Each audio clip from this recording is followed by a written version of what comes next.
All right. So for the M Plus grant, um, most of you have done, or all of you have done, our preliminary pre-match training. So for this one, we're going to be delving more in depth about how we can serve our kiddos who are particularly tagged as at risk. So preliminary, before everything got started, this grant was at first meant to just be for kiddos who are impacted by incarceration, but that has since expanded to all kiddos who may not have a consistent figure in their life for a million different reasons, and who may be at higher risk for getting involved in the juvenile justice system or with substance abuse and things like that. So we're going to be talking a little bit more in depth about trauma in the brain and then about positive youth development on this addendum. So in general, as far as the United States trend is concerning, we are constantly increasing in our incarceration numbers, the majority of which are people of color, a lot of which have parents. These kiddos have parents in facilities that are nowhere near them, so they don't necessarily even grow up knowing about their parents, or if so, they're not really able to visit them very often. And so a lot of times they don't even know if their parent is a part of their lives or why their parent is not, right? And know that incarceration isn't the only reason that parents aren't always available and intentional with their children. So some of the other reasons that kiddos get involved in this grant, that they've been identified for this grant, is everything from a family history of substance abuse. Maybe their parent is just super busy and working multiple jobs or third shift or traveling a lot. Their parent may have extreme depression, anxiety, or mental illness, or just illness in general. They may have experienced some kind of trauma in their lives. We also have a lot of young parents or parents who are going to school or who are just overwhelmed. Maybe there's a lot of siblings in the household, right? Or maybe there's some unhealthy relationships going in and out of the house that sometimes cause some of those traumas. So it's not just, about incarceration anymore. It's about serving kiddos who in general maybe need a little bit more intentionality in their lives. So our intent is through this preliminary 30-minute training that we have right at the beginning, and then 4 hours total over the next year. So what that looks like is every month or two, I'm going to send you 30 minutes to an hour of videos that you can watch on your own pace. None of the videos are more than 15 minutes long. Most of the videos are 5 minutes long, so you can watch it at your own pace, and you submit like a couple quick questions, right? But the idea is you're continuously learning about things in the world, about things that are affecting our kiddos. So a lot of them are things like TED Talks or quick illustrations. If you guys have seen the trauma video that I share, and a lot of the pre-match training, stuff like that. They're videos that are chosen by me. So if you have an issue with them, you can take it up with me. But I have a pretty short attention span. So I do try to choose things that are interesting, at least to me and hopefully to you. So that's kind of what the training looks like and the idea of being intentional moving forward. So the idea is a lot of these kiddos aren't even living with their parents or guardians. A lot of them end up living either with family caregivers, so aunts or uncles, because DCS does try to always put kiddos back with their parents, but a lot of times they end up as a second option being placed with family. A lot of these families are grandparents, in which case you can imagine these people are a little bit older. They are maybe having raised children of their own or raising other children. So not only do you have a more crowded household, you have more strain on your finances, you have more stress, you maybe have less energy to deal with all of these things, right? So the more stress that you put into these situations, you're not just dealing with kids and their stress responses, you're also dealing with their guardians and their families and their stress responses, right? So there's a lot of instability that comes out of that, and a lot of lack of one-on-one attention. And so our hope is to be able to add into that, right? Certainly we've talked about kiddos being affected by different kinds of trauma, but something that we don't always delve into is stigma, embarrassment, or shame, right? So especially if you have a parent figure who is in jail or who is, falling prey to substance abuse, right? Every single well-meaning thing that they do at school, bring your mommy to school and do all these things. Like if your mommy is not someone that looks like everybody else's moms, that's something that is really tough for a lot of our kiddos, right? So we want to help them to understand how they feel, to express how they feel, and to be able to sort of come to an understanding about their families.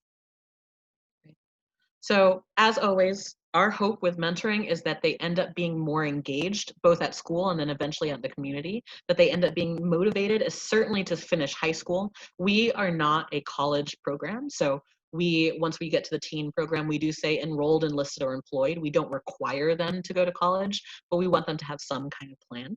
And then just having hope for the future. There's a lot of data that shows that kids in general just do not have, like, they have decreasing aspirations for the future because they have increasingly more and more jaded views. I don't know if it's because of social media. I don't know if it's just because of like the general stress of the world around them.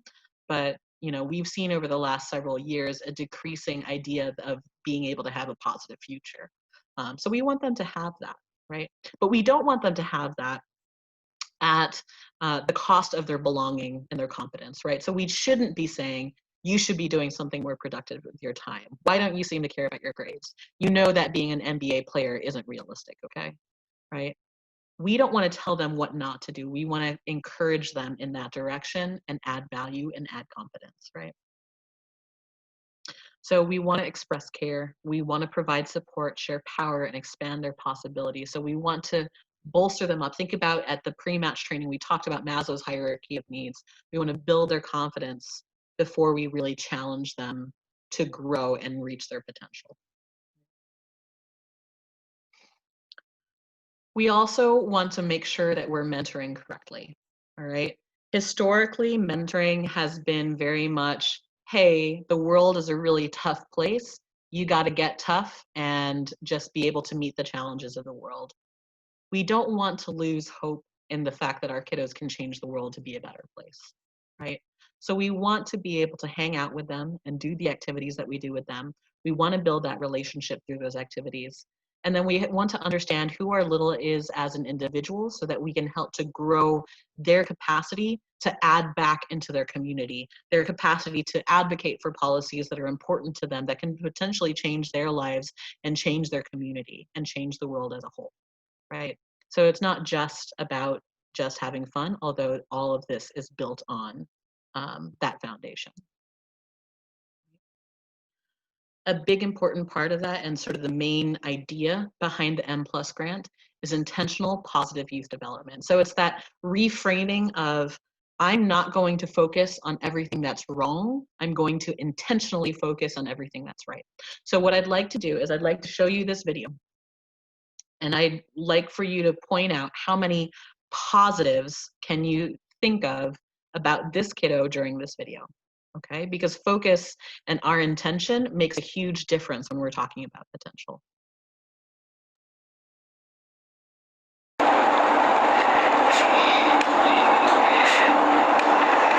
I'm going to see my dad in jail because he locked up for robbing and killing someone. And they ain't seen me in a very long time. And I want to ask some real serious questions.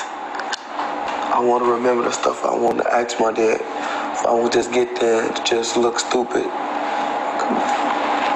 want to ask him how old I was when he got locked up. My mom always used to tell me I ain't had no dad because he wasn't never there for me or to help her take care of me. I don't got no father figure in my life. So I'm going to act the way I act because can't nobody control me. So the stuff I do, can't nobody stop me from doing it. Getting in trouble at school, fighting every day, stuff like that. I wish my daddy was out of jail. I wish we had a good family.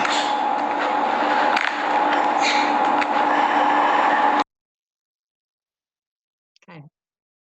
So in one sense, a traditional person might say, dude, pull up your pants. It's not axe, it's ask. Why are you fighting? There's no excuse to be fighting every day. That's on you. Those are your decisions. You know, speak clearly, look at me in the eye, you know, all of these things. What's going right with this kid? Don't forget you guys are on mute. The fact that he's writing the letter, he wants to get to know his dad. Yeah. I mean, his dad hasn't been a part of his life for so many years, and he's not this angry person. He's reaching out. He's open. Absolutely. I think the fact that he's trying to be organized when he goes in there to ask questions and write them down too, that's a big thing. Yeah, that shows that he cares, right? Like he's actually preparing and he's thinking ahead of time and he doesn't want to mess up. He really wants to maximize what he can get out of this experience. Yeah, absolutely. How about also the fact that he can read and write? Yeah, That's that's also true. good. He's fighting every single day in school. He doesn't necessarily have to have learned those things. A lot of kiddos don't progress. A lot of high schoolers don't progress beyond a third grade reading level, you know? Yeah. I kind of feel like he's looking for answers, like seeking, because he's not happy with his behavior, so he's trying to get answers by Mhm. father to see if he can, maybe change the outcome of his life. Absolutely. You know, I think you he would just showed like imagine. sorry, go ahead, Monica. No, you go ahead. I think he just showed like a real inquisitive mind, and he's searching for answers, and I think it says a lot that he organizes his thoughts beforehand. That's a skill that not a lot of teenagers have. I know I didn't. But yeah. Yeah, absolutely. I love that, you talked a little bit, Tanya, about him being self-aware enough to say, well, why might my behavior be like this? And he's actually taking those steps, as you said, Alex, to get organized, to say, you know what? I'm not really okay with the fact that I'm making these decisions. I know that there's a reason behind them. I'd like to address it. And yeah, maybe there's a reason down the road. Maybe I shouldn't be making them, but I'm actually still moving forward, right? Absolutely. Yeah, those are very, very good. I love them. Any other observations? He's actually quite remarkably well dressed and well groomed. Yeah, absolutely. Yeah. And he's talking openly about his feelings to a camera. Like, that's also pretty huge too, Yeah, very good. So this is what we want to do, because again, we get into that trap of saying, I want to change a kid's life, therefore what can I change? Therefore what can I fix? We have to really focus and reframe what is going right. And sometimes it's hard because there's a lot of stuff that we see first of all, but we want to see all the other things as well, right? Good. Okay. So you may see something, for example, this mural in the middle, right? You can put any kind of filter and any kind of lens on it, and it's going to show them a completely different reality, right? So is the filter that we want to give them one in which they are powerful and they are awesome and they are loved and they have the ability to take on the world, whereas the filter is that they have something that they need to prove and they're not enough no matter what they do, right? We want to continuously build this filter where they have this positive power and where they're good kids who are loved and treasured, right? So another way, we talked at your pre-match training about trauma in the brain. A big part of it is also helping kids and helping other people in general, reminding yourself how to be able to explain how the brain works, right? And so one of the ways that Dr. Dan Siegel talks about the brain is the hand model of the brain, right? The idea that this is your brain stem, right? This is sort of our reptilian brain. This is our fight or flight response. Right here in the center is the seat of all of our emotions, where we have our memories. This is our limbic system, right? And then over that limbic system, as a part of it, is our amygdala. This is sort of our alarm bell, or this is what tells us, hey, I'm afraid. Let me go trigger that, that survival response, right? Over all of these things, we have our prefrontal cortex. This is where our language is, our ability to talk through things, our ability to learn, right? And so every time we're scared, like generally we're going through our day, but every time we're scared, this alarm bell triggers, this fire alarm triggers, and it flips our lid up, and so that we're able to run, right? So the idea is, what are the conditions under which we can flip that lid back down and bring safety back? Right? So when you're working with kiddos or you're trying to talk to other people about that, just think about that. What is making you scared? What is making you flip your lid? What is stressing you out? Because this isn't just for kids. This is also for you at the end of a long day, coming home and maybe being a little bit too short with your spouse. This is also for you watching the news and saying, those people are like this, right? How can we calm down, and how can we use our reasoning to be able to build those bridges, right? How can we be positive and see the value in others? Right? Another way to look at it also is by imagining if you were to look down right now and a snake is crawled around your feet, right? Most of us, I don't know if there's anyone else, but I think most of us would like squeal, and I see Kylie being like, yeah, no. Like most of us would squeal, get up on top of a table, be like, and like run out the house, right? Try to break it, whack it with it, like whatever your fight or flight is. Like either you're trying to hit it or you're trying to run away, right? But a herpetologist, a person who is an expert in studying snakes, is going to be like, that's a common garden snake. Oh, it's harmless. Let me pick him up, right? They're not in that stress response. They're thinking about, okay, this is exactly what that is, right? So again, fear is inversely proportional to understanding. The more that we know about a situation, the less likely we are to have that exaggerated fear response, right?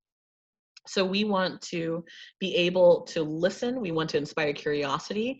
We want to model critical thinking, grow those coping skills, and be patient and help them to understand what is going on inside me right now. Why am I flipping my lid? What is the reality of the situation? And how can I understand it to bring that reaction back down, right? Take a look at some of these different behaviors. So these are some behaviors that people do or kids do when they're under stress or trauma. Can you find anything here that tends to get kids in trouble, that they actually get in trouble for?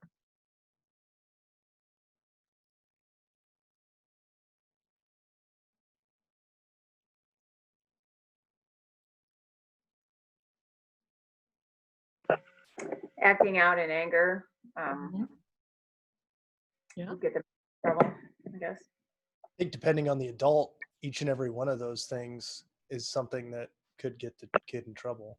Yeah. Problems concentrating, saying that they have a stomach ache. I know I grew up just sort of being like, tough it out.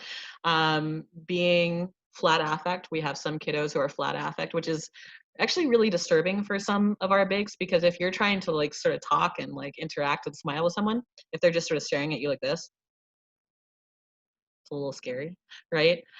So a lot of these things, they tend to end up getting lectured about. They tend to end up getting punished for. They get moved into front of class next to the teacher's desk, right? That's not helping with the stress. That's not helping with the trauma. It's just piling it on, right? So we have to be able to see and use process of elimination and see these behaviors as what they are. And it's not personal. It's not against you. It's they're stressed out and they're acting a certain way because of that. Now, even if they're not, even if everything's going well, problem-free is not fully prepared, right? Like I say in the pre-match training, everything goes right until it doesn't, right? If you think about it, all of our kids fall somewhere on this spectrum. So we certainly do have some kiddos in crisis. Those are the ones that we're calling DCS on, or that you're calling us on a weekend and saying, hey, like, I don't know what to do in this situation, right? We want to get them out of that place. We want to make sure that the cops are intervening, whatever it is. If we go a slight bit forward, and between each lily pad, the distance gets larger, right? We get them from, say, an abusive household, and then they're only at risk because maybe there's a restraining order on mom's boyfriend now. So he could come back, you know, but like they're not currently needing assistance right now, right? Now, maybe we get them to safe. Maybe, you know, mom is no longer, you know, she's sworn off dating and she's working on herself. And so like, I'm not thinking that a dude is going to show up at the door all the time. So that's a big jump, right? But maybe we get there and they're safe, but the work isn't done, right? Because that person's still there, that possibility still exists. So there's an even bigger jump to secure, right? Maybe I move out, maybe I'm living on my own now, right? And so I'm not subject to what my mother's decisions are, right? But even if we get a kiddo to secure, and we do have some littles who are secure, and even if they come from a higher risk category, they can be doing okay. They're not in any immediate danger. They have good families, right? There's still a huge gap between secure and thriving. I would argue that plenty of adults aren't even thriving, because thriving means that you don't just have a job, you have a job that you love, that pays the bills, right? You don't just have, you know, a relationship or a marriage, you have one that's healthy and actually makes you a better person, right? Thriving is tough, right? So the work is never done, and we can continue to keep on working and trying to build these connections to get them to where we want them to go. So the idea behind positive youth development is that there's always something else that we can add into this kiddo's life, right? And part of those things comes with building what is external to them, and part of that is building what's internal to them. So if you look at the model of the 40 developmental assets, there are 4 subcategories that are about external assets. So how can we connect them to support systems? How can we empower them? And some that are internal assets. So how can we change their values, or not change, how can we influence their values? How can we excite them about learning? And then each of those 8 categories is broken down into subcategories. So for example, for commitment to learning, it's not just, I want them to be better at school. It's, are they motivated? Are they engaged with their school? Do they do their homework? Do they feel like they're bonding with the teachers and the other students there? And do they read for fun, right? I would say that most of our kiddos, even the ones who get straight A's, don't have all of these, right? So what can we continue to grow, and what can we say, hey, you may not have the best grades, but I love that you love this book. Let's do a book club together, right? Okay, so there are a lot of those assets to be able to develop over time. We want to create those caring relationships, not just with ourselves, but with other people. We want to teach them how to identify that in the right friends. Because again, remember, the relationships that they have as children end up becoming the relationships they have as adults. We want to increase their circles of support. We want them to know that not only can they come to us, but they can go to their coaches, they can go to their counselors, they can go to big brothers, big sisters, right? We want them to know that there are a lot of different people who are there supporting them. Because if you look at things like substance abuse, if you look at things like suicidality, that doesn't come because they actually want to hurt themselves. A lot of times those behaviors are because they don't really think that there's any other options out there, right? We want to give them as many options as possible. We want to make sure that they know that they can do these things, as we said, by building those soft skills, by adding values and calling out the great things that we say in them, that we see in them. And then we want to give them opportunities to be able to use their voice in constructive ways, help them to volunteer in the community and be able to express their opinions at the Franciscan food shelter about, hey, what's the best way for us to stack all these cans, to be able to be putting together packages and be a team leader for Kids for Hunger and put together these care packages for the Philippines, right? We want them to be able to see where their power and their voice could really add and make a difference. And then in the midst of all of that, again, keeping on understanding that they're dealing with things at home, right? So it's this really delicate balance between, I really want you to grow and explore and understand what your power is, but I also want you to be able to rest and self-care. And that's the way it is for us, right? We want to move forward. It's called dialectical behavioral therapy, right? We want to push forward, but at the same time, we want to be happy with where we are, right? And we want to understand where we are, right? We want to use coping skills in order to calm our stress responses so that we can be at the best of our learning capabilities, right? We want to build the 5 C's: confidence, connection, character, confidence, and caring, right? So everything all together, it's a long, complicated system, and that's why you're going to get additional training on each of these pieces, right? We want to build those internal and external strengths which feed into each other.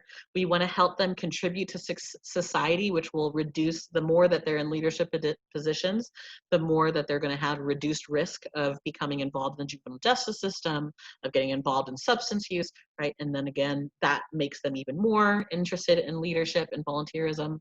And then we want to build their competence, connection, character, confidence, all their 5 C's, while still having sort of this basis of resilience, of saying, how can we cope? How can we deal with the stress so that we can build this whole system? So it's this functioning machine that we're constantly fine-tuning. And these are the kind of conversations that we want you to have. So even just referring back to this and saying, what can I focus on this month of my match? And then just sort of saying, how do I do that with this particular child? Okay. A quick reminder, be vulnerable, be honest, be consistent, respectful, and present, and be positive. Okay. So I can show some of these videos at the end here for anyone who wants to stay. But I do want to be respectful of the fact that this was only supposed to be a 30-minute training. I would love for you guys to be able to take this quick survey. This officially, if you look in the chat box, that link will take you to the quick survey responses. And that will officially make you a part of the M+ program. Then we will follow up with your ongoing training.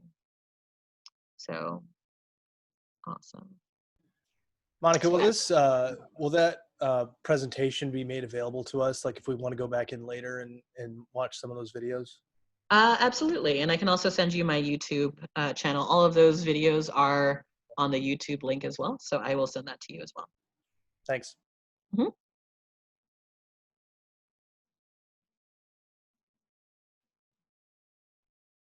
I love how engaged you guys have been today, so I really appreciate it.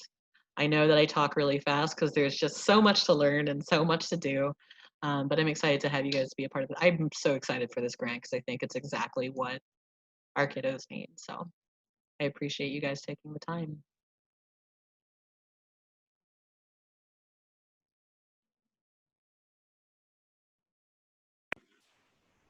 Thank you.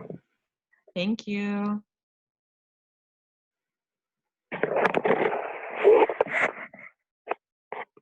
And as I see your responses show up, I will sort of let you know when it's gone through. And then if not, for whatever reason, I'll definitely text you afterwards. But that's everything. And I appreciate you guys taking that. I see yours, Ashok, that went through. So thank you very much. And I'll send you that list of books. I see Margaret's. Are we done now? Yep, you're all set. Thank And you. we'll contact you about your ongoing trainings as you guys get Thank you. matched and everything. It's Okay? nice meeting everybody. Bye. Thank you. Have a good day. Bye. Thank you. All right, Bye. have a good one. Bye. Where's the survey? How do I get to it? So if you go into the chat box, it should say the link in the chat box of this Zoom thing.